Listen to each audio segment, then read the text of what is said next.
warahmatullahi wabarakatuh. Saya Windaria Desi Purwanti, calon guru penggerak Angkatan 9 kelas 096B Kabupaten Mojokerto. Kali ini saya akan melakukan kegiatan wawancara bersama Bapak Ngadiono SPD selaku Kepala Sekolah SDN Lolawang dalam rangka memenuhi tugas 3.1 demonstrasi kontekstual. Perkenalkan, di sebelah saya sudah ada Bapak Ngadiono. Selamat siang Bapak. Selamat siang. Bapak, saya ingin melakukan tanya jawab terkait dengan pengambilan keputusan dilema etika atau bujukan moral. Baik Bapak, pertanyaan yang pertama yang ingin saya ajukan, selama ini bagaimana Bapak Ngadiono dalam mengidentifikasi kasus-kasus yang merupakan dilema etika atau bujukan moral? Ya, terima kasih. Ini terkait dengan dilema etika dan moral, apalagi tidak bujukan moral. Maka sebelum kita jawab, terlebih dulu kita harus tahu definisi kedua-duanya. Ini terkait dengan dilema etika, ini terkait dengan suatu permasalahan di mana dua permasalahan ini yang satu benar juga yang satu benar, dua permasalahan yang dua-duanya benar. Sedangkan ini bujukan moral, ini karena ada hubungan moral berarti salah satu sisi benar dan salah, ada penilaian benar dan salah, sehingga dalam mengidentifikasi masalah kita harus tanggap, harus tahu mana yang etika dilema etika dan mana yang bujukan moral, sehingga apa yang kita contohkan nanti betul-betul sesuai dengan ini, dengan permasalahan. Itulah. Jadi kita harus paling tidak memahami apa definisi dari dilema etika dan apa definisi dari bujukan moral. Seperti itu nggih Bapak. Ya, terima kasih. Selanjutnya Bapak, pertanyaan kedua, selama ini bagaimana Bapak menjalankan pengambilan keputusan di sekolah Bapak, terutama untuk kasus-kasus di mana ada dua kepentingan yang sama-sama benar atau sama-sama mengandung nilai kebajikan. Jadi bagaimana dalam mengambil keputusan, begitu. Terima kasih. Terkait dengan permasalahan dengan dilema etika, maka kita harus identifikasi dulu permasalahan dari kedua permasalahan itu. Kemudian dari beberapa yang kita akomodasi, kita kumpulkan, kita analisa, kemudian kita timbang mana yang lebih penting dan mana yang lebih manfaat dan mana yang harus didulukan. Itu yang kita pertimbangkan. Dan mana yang itu terpusat atau memenuhi atau harapan daripada lembaga kita, utamanya kebutuhan anak, itu yang kita dahulukan, walaupun kedua-duanya itu sama-sama benar. Itu. Sedangkan moral itu, bujukan moral ini jelas kita bisa memutuskan karena terkait dengan benar yang salah. Karena benar yang salah otomatis kita berperbonan pada aturan, baik aturan di lembaga kita maupun aturan di masyarakat yang di sekitar sekolah kita. Kedua-duanya itu kita padukan, kita pertimbangkan. Jadi lebih enak memutuskan bujukan moral daripada ini dilema etika. Kita kadang-kadang bimbang, bahkan untuk memutuskan sendiri. Andai kata saya itu kurang pas, saya akan sharing kepada teman-teman yang saya pandang mampu dan bisa diajak sharing. Jadi intinya kita mengutamakan kepentingan murid, seperti itu ya Bapak. Baik Bapak, pertanyaan selanjutnya yang ketiga, langkah-langkah atau prosedur seperti apa yang biasa Bapak lakukan selama ini dalam mengambil keputusan seperti itu?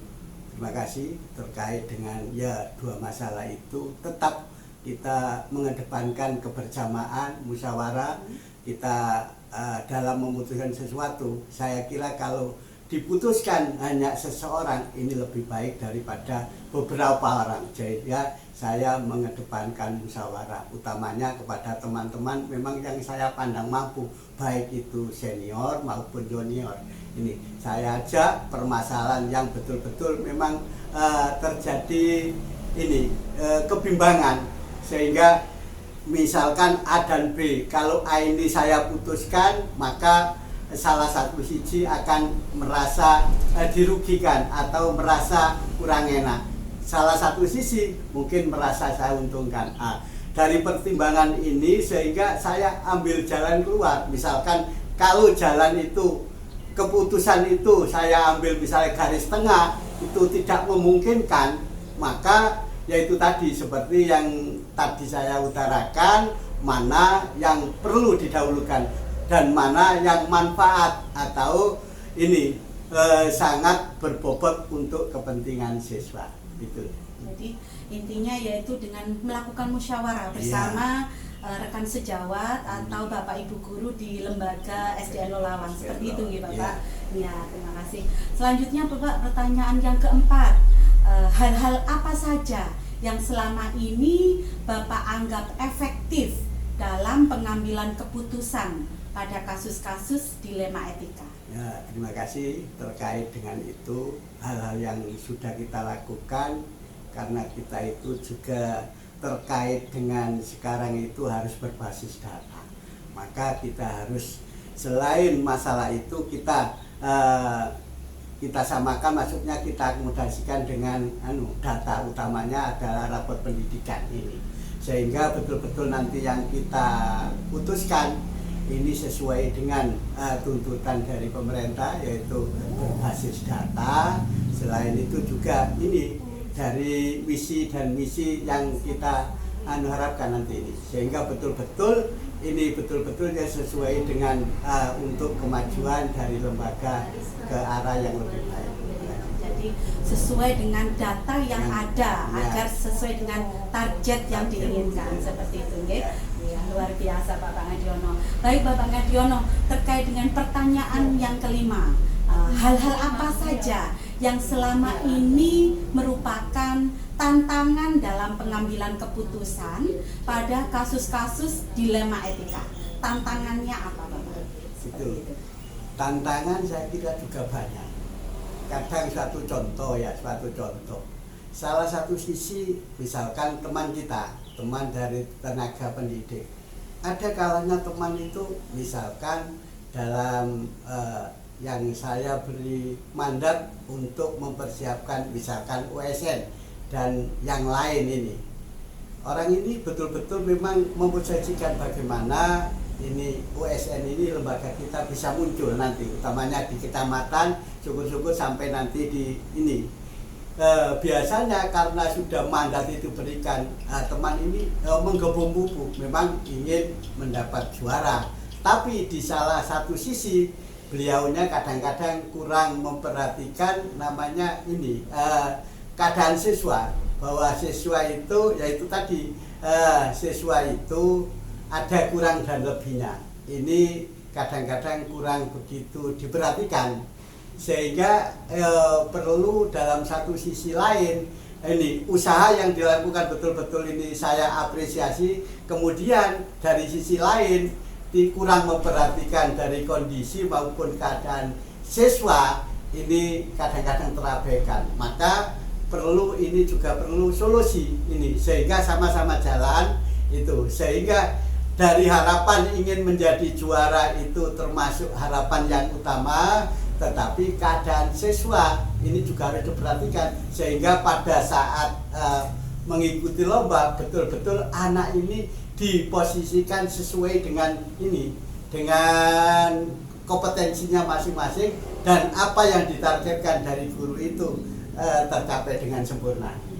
Luar biasa. Jadi penuh pertimbangan seperti itu ya Bapak Ngadiono. Iya, baik Bapak.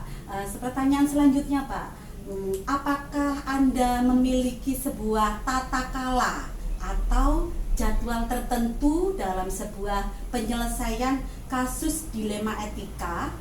Apakah Anda langsung menyelesaikan di tempat atau memiliki sebuah jadwal untuk menyelesaikannya, bentuk atau prosedur seperti apa yang Anda lakukan?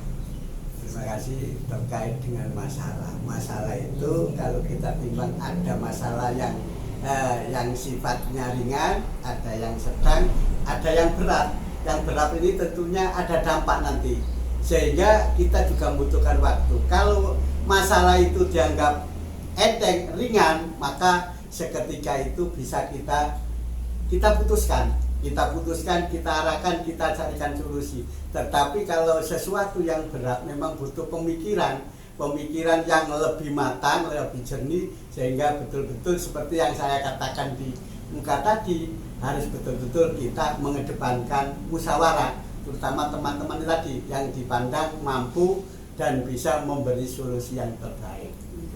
Jadi dikelompokkan sesuai dengan kesulitan dari permasalahan tersebut, seperti itu nggih Bapak.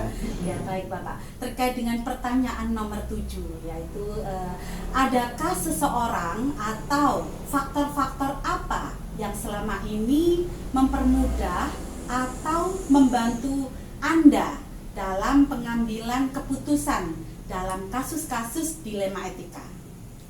Terkait dengan pengambilan keputusan, alhamdulillah selama ini pengalaman yang saya ambil, satu diantaranya yang mempermudah kita untuk mencari satu kebersamaan dari teman-teman, utamanya ini teman-teman yang ada di lembaga, guru dan TK semuanya. Kemudian jalinan hubungan antara ini guru-guru dengan wali murid utamanya, kemudian juga masyarakat, juga utamanya dengan mitra kita, komite. Komite ini juga sangat membantu kita di dalam menyelesaikan permasalahan, baik itu yang ada di intern ini di lembaga maupun lembaga dengan masyarakat. Itulah yang mempermudah kita, sehingga kita alhamdulillah selama ini aman-aman saja. Ya, jadi melibatkan seluruh stakeholder dari sekolah, seperti itu nggih Bapak. Ya. Baik. Pertanyaan terakhir Bapak Ngadiono, dari semua hal yang telah disampaikan, pembelajaran apa yang dapat Bapak petik dari pengalaman selama ini dalam mengambil keputusan dilema etika? Ini utamanya terkait dengan pengalaman, sebab pengalaman masalah yang muncul ini adalah merupakan pelajaran yang berharga.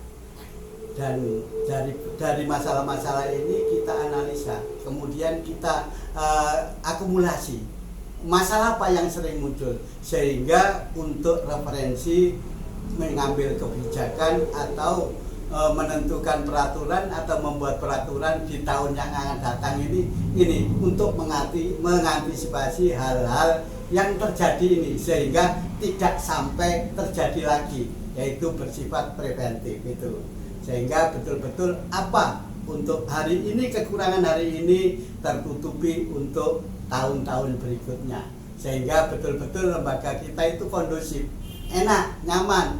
Utamanya kalau sekolah itu sudah kondusif, saya yakin ini minat dan rasa mempunyai masyarakat akan muncul. Terima kasih. Luar biasa, perbincangan yang cukup seru dan berbagi pengalaman yang sangat mengesankan menurut saya. Semoga pengalaman-pengalaman yang sudah Bapak Ngadiono sampaikan terkait dengan perbincangan kita kali ini nantinya dapat menjadi wawasan bagi saya dan acuan ke depannya. Demikian wawancara kali ini. Terima kasih Bapak Ngadiono. Wassalamualaikum warahmatullahi wabarakatuh. Waalaikumsalam warahmatullahi wabarakatuh.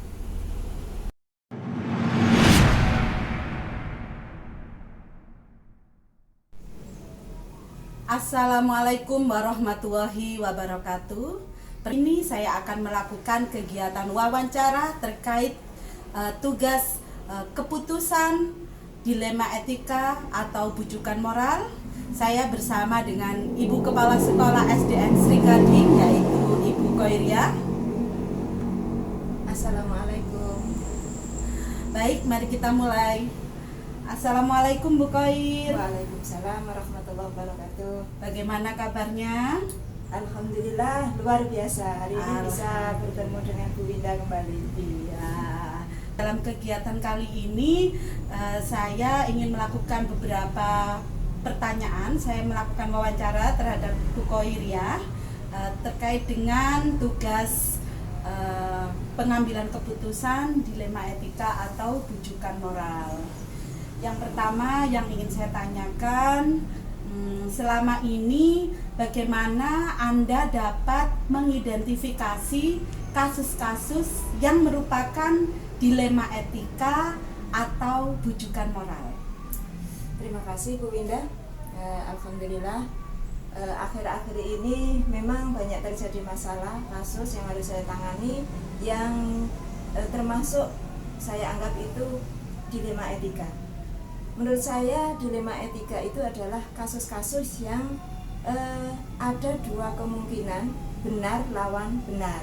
Jadi sangat sulit ini untuk mengambil keputusan karena kita dihadapkan pada dua kasus yang harus diputuskan, tapi dua-duanya memaksa kita untuk memilih salah satu di antara dua hal yang benar. Nah, kemudian yang berhubungan dengan kasus bujukan moral adalah kasus-kasus yang salah satunya benar dan yang lain salah. Untuk yang ini kemungkinan agak mudah untuk memutuskan karena saya yakin kita akan mengacu pada yang benar. Begitu Bu Indah? Oh, ya. Sangat ini ya, kalau gitu dilema etika itu terkadang sulit untuk memutuskan, begitu. Betul. Ya Bu Koir? Iya, betul. Iya. Baik Bu Koir, untuk pertanyaan selanjutnya, selama ini bagaimana Anda menjalankan pengambilan keputusan di sekolah Anda, terutama untuk kasus-kasus di mana ada dua kepentingan yang sama, yaitu benar, sama-sama benar maksudnya, kemudian dan keduanya juga mengandung nilai kebajikan. Sangat sulit mengambil keputusan yang dua-duanya benar dan saya harus memilih salah satu yang mengandung unsur kebajikan universal ya.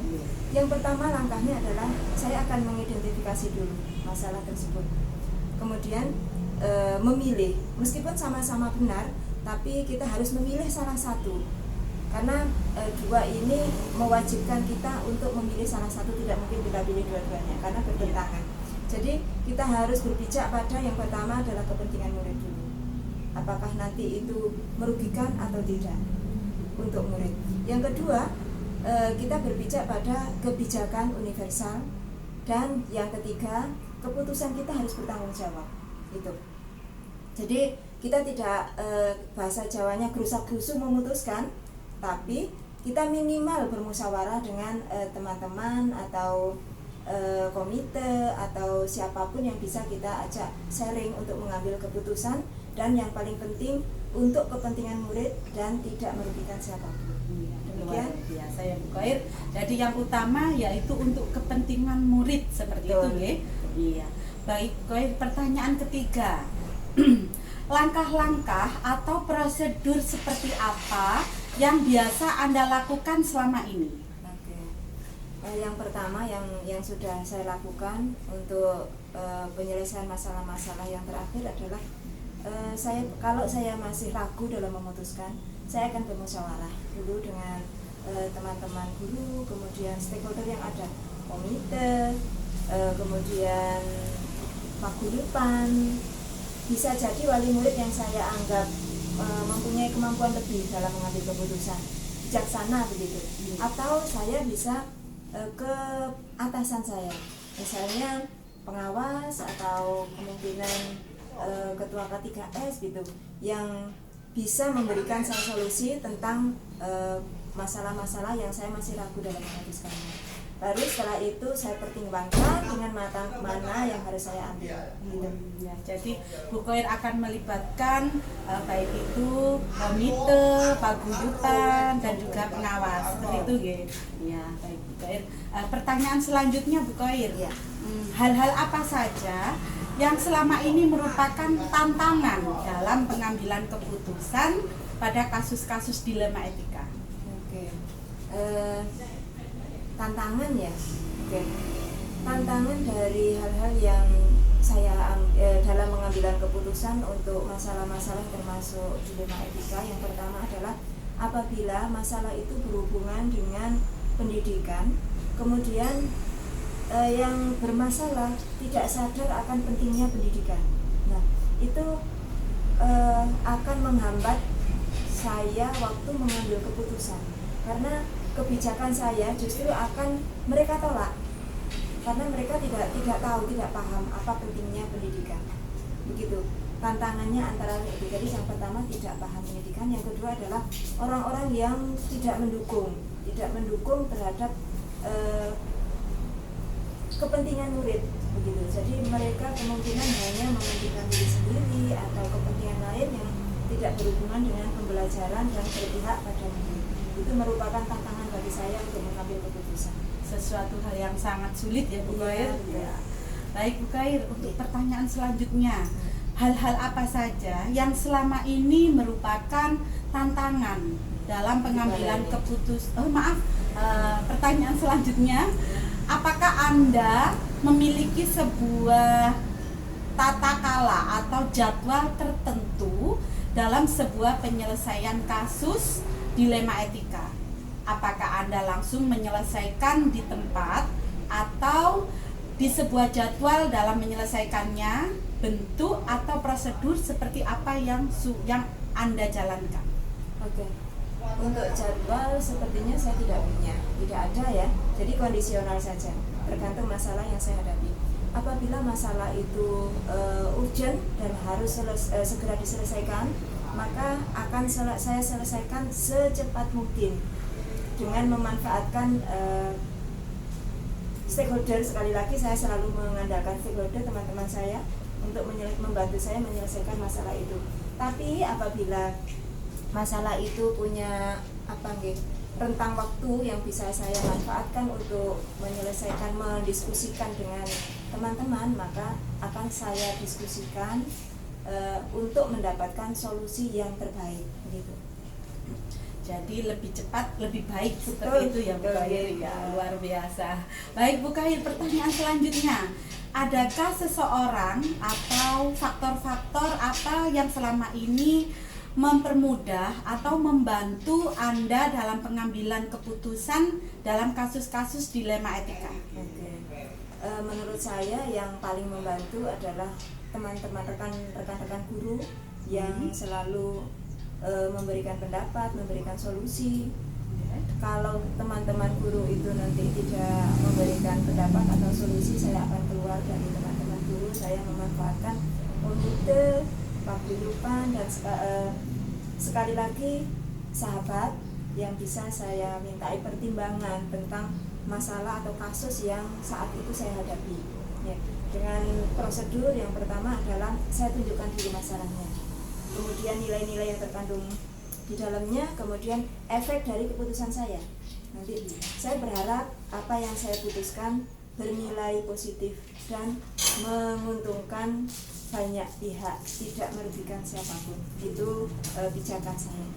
Luar biasa. Jadi Bu Khair akan melibatkan rekan sejawat seperti itu terlebih dahulu ya Bu, sebelum kita meminta pendapat dari luar. Baik Bu Khair, pertanyaan terakhir. Dari semua hal yang telah disampaikan, pembelajaran apa yang dapat Anda petik dari pengalaman Anda mengambil keputusan dilema etika?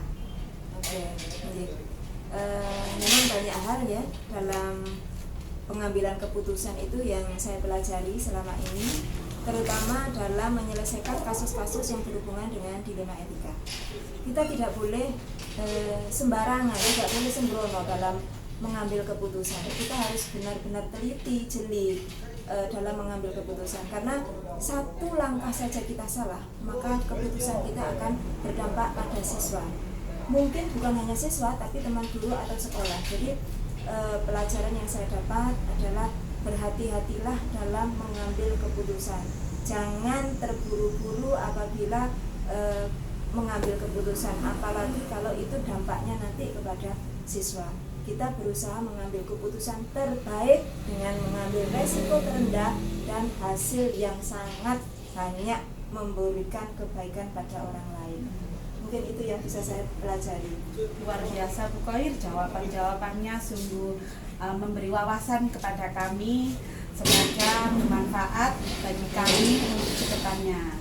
Sekali lagi kami ucapkan terima kasih. Sama-sama. Assalamualaikum warahmatullahi wabarakatuh. Waalaikumsalam warahmatullahi wabarakatuh.